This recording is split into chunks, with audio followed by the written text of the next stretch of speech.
May dumating sa ating blessing kahapon, hindi ko naman tumuubos kaysa masira lang, ibabahagi natin sa kanila. So ito yan, tinapay at saka yung photo from Red Ribbon. Shout out po sa mga taong patuloy na sumusuporta sa akin po. Tatry ko lang po kung naandito sila. Pero parang wala naman sila din. Nakakaawa naman. So yun, wala sila dito. Wala sila dito. Nasaan sila?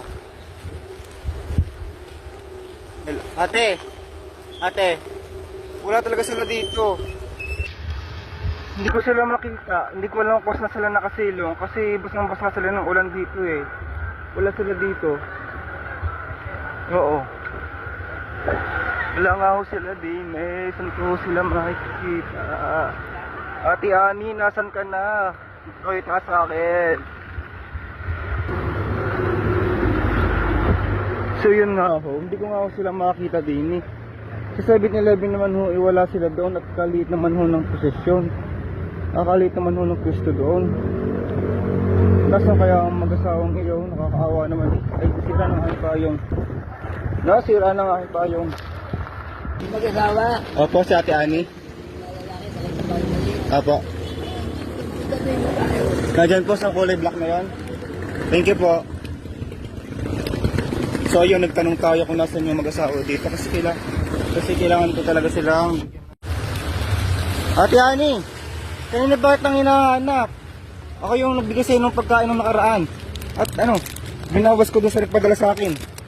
May puto yan from Red Ribbon at saka ano. Ang go, may pagkain na tayo. Thank Ayan, you.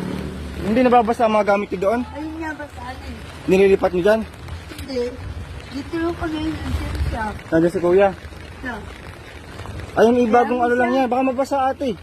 Ayun, wala lang palaman. Ikaw yung bahala dyan. Ayun, may puto. Di basang-basa ang mga gamit nyo. Oo, okay. Saan kayo nagluluto? Wala, kami nagluluto. Hindi pa kayo kumakain. Ano? Sa kanya. Ha? Wala siya eh. Nasaan po? Sabi yung buhay daw kanina, sabi niya. Ayun, galing sa ano, sa aking mga supporters. Kadami naman, hindi ko man mauubos. Thank you. Tanda mo ka. Ako yung nakaraan, nagbigay sa'yo ng pang-ulam, ng kanin. Yung dito. Thank you ha. Thank you very, very much. Nakapagkape ka na. Dapat magkape ka.